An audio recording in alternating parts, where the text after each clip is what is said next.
A big game yesterday for the offense. How important was that to have happen after what happened the week before with the Saints? Yeah, that was huge. Really couldn't have gotten much worse than the Sunday night game. It was rock bottom, Nothing worked. Everyone played terrible.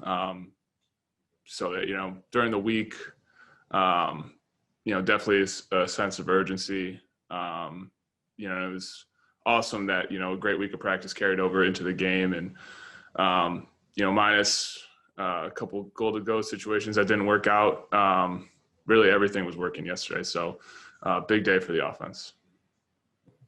Next question will come from Jenna Lane. Hey, Cam. Yeah. Can you just speak to some of the struggles that you guys have had in primetime games? And the only reason I'm pointing that out is because obviously it just seems like there's a very stark contrast with the way you guys perform in some of these later games versus the types of performances that you guys had yesterday. Can you put your finger on why maybe you guys have had some struggles there? I really wish I could. That's a question, we've all kind of asked ourselves when we looked in the mirror after that Sunday night game.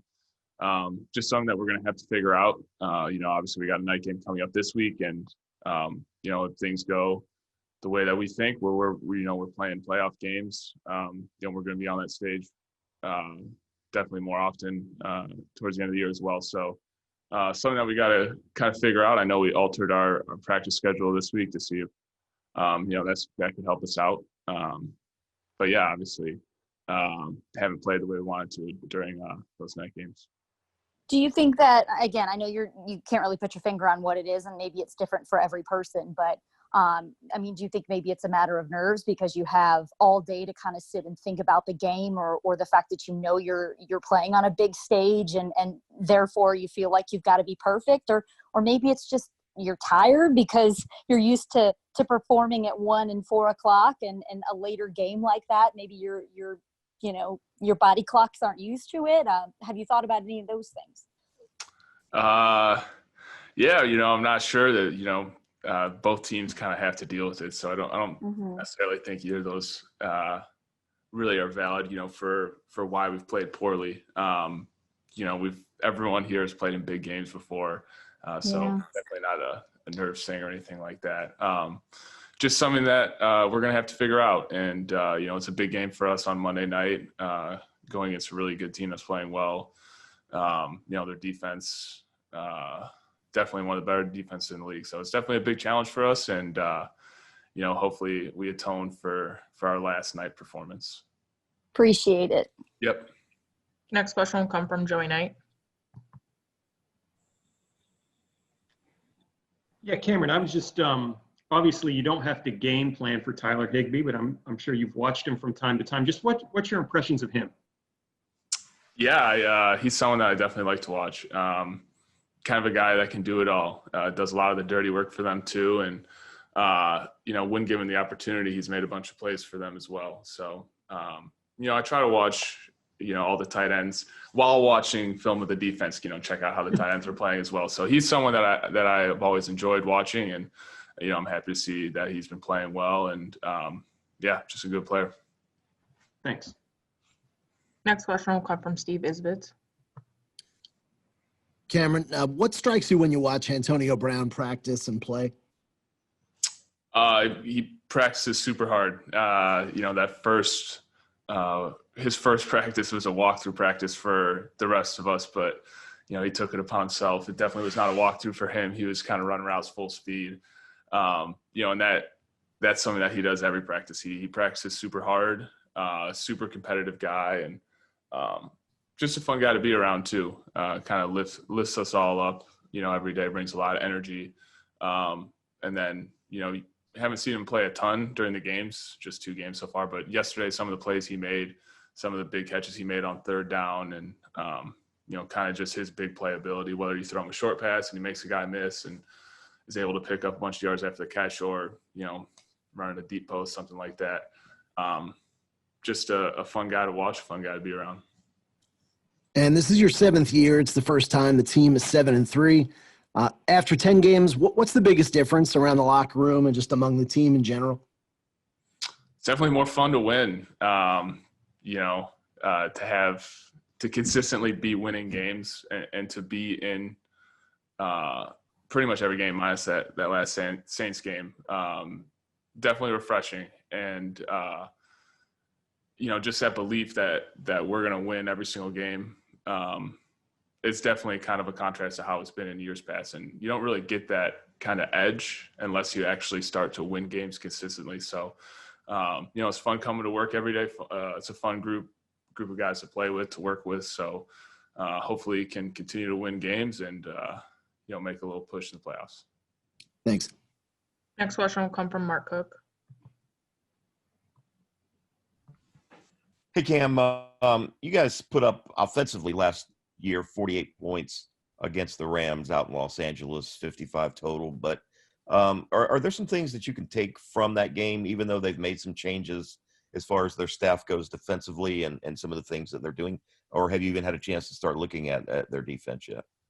Yeah, I really haven't had a chance to look at their defense yet. But, I know they got a lot of new players from who they had on defense last year, a new defensive coordinator, new scheme. But, when you think about the Rams defense, the first guy you think of is Aaron Donald, and trying to be able to contain him and limit his impact plays that he has on the game is definitely going to be priority number one for our offense, because he can terrorize your game plan and kind of mess you up for the whole night. So it starts with him up front, and I know we'll have a good game plan for him. Thanks, man. Yep. Next, we'll go to Rick Stroud. Cam, I know you guys had like 80 offensive plays, so that's part of it, but you played as many snaps, I think, as you have in a while. Was that part of the game plan? And kind of take us through, Tom, with the touchdown pass to you, it wasn't a whole lot of space there. Have you learned to just kind of know he's going to try to fit one in? So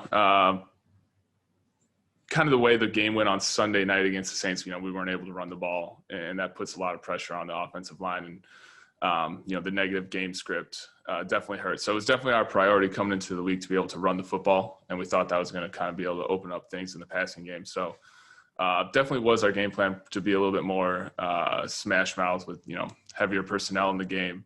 So that was exciting to play more. Always enjoy that. But, the touchdown just, they went to a man coverage look and knew he was going to come to either me or Mike. So just had to create enough separation there, and great pass by Tom, and, luckily was able to make a big play for us there. And Tom shares everything, right? He's played in more of these big games than anybody in football history. Do you have a routine like that's different? Obviously, you got to wait around on a Monday night. It's probably different on the road than at home. But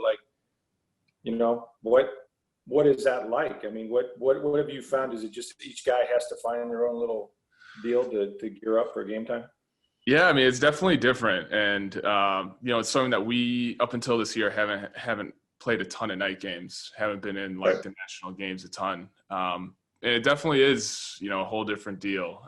You kind of are just sitting there waiting the whole day to play the game. And it's something that we're getting used to and something that we're trying to figure out.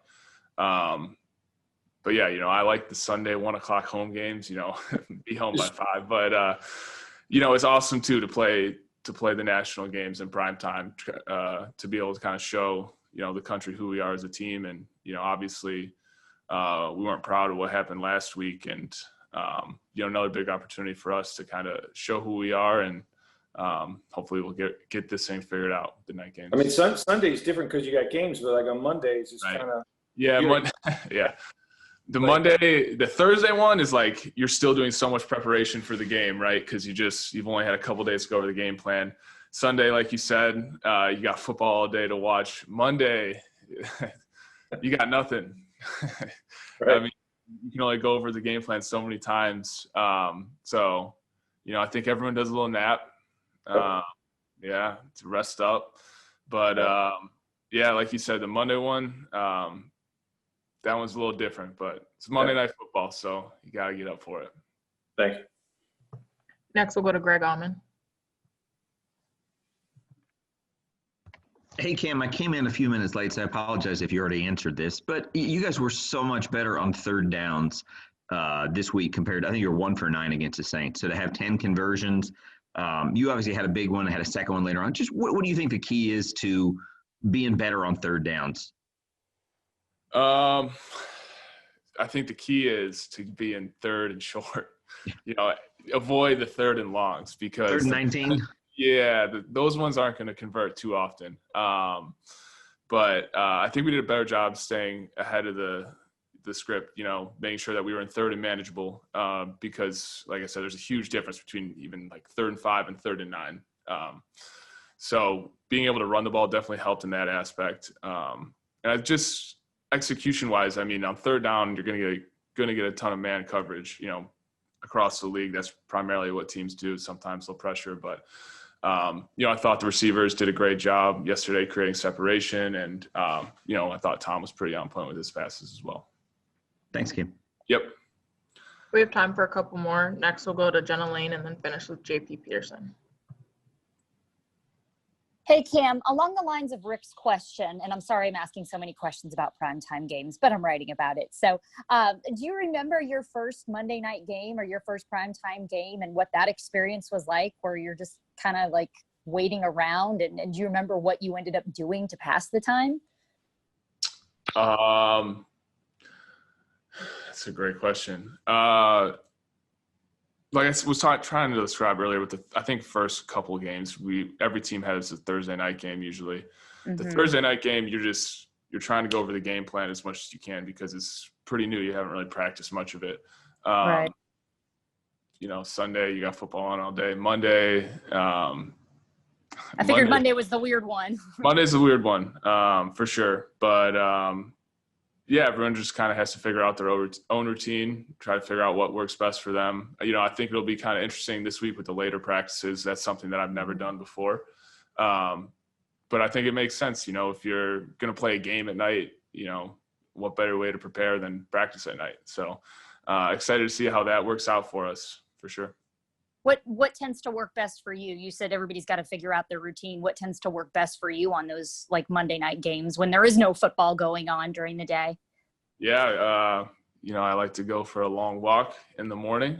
You get out, exercise a little, take a nap, and go over the game plan. It's pretty much it. Pretty boring. You just kind of just sit there and wait because you can't really do much. Yeah, gotcha. Thank you. Yep. Last question will be from JP Peterson. Hey, Cam. The question about the touchdown catch that you got was a high velocity red zone throw from Tom. You made a great catch. I think Tyler and Mike may not have come up with balls in the end zone. Have you told the old man to tone it down a little bit? I mean, not throw it so hard sometimes. I mean, just talk a little bit about what it's like catching a ball from Tom. And I'm not sure if he broke Godwin's finger with that touchdown pass. That seems to be a little. I don't know if that's rumor or what, but fill us in. Yeah, I mean, especially down in the red zone, there's going to be tight windows. That's just how it is down there. The defense doesn't have to cover as much space. There's no receiver running past them. There's nowhere for the receivers to go. So, a lot of those passes are going to be bang, bang plays and got to get your head around fast because the quarterback's got to get the ball out of his hand. And, he just threw it kind of away from the defender. He was on my inside and threw it to my outside, got my head around, and sometimes the ball catches you, which still works. So, yeah, lucky to hold on to it. All right, that's all we have for today. Appreciate you taking time, Cam. Yeah, definitely. See you guys.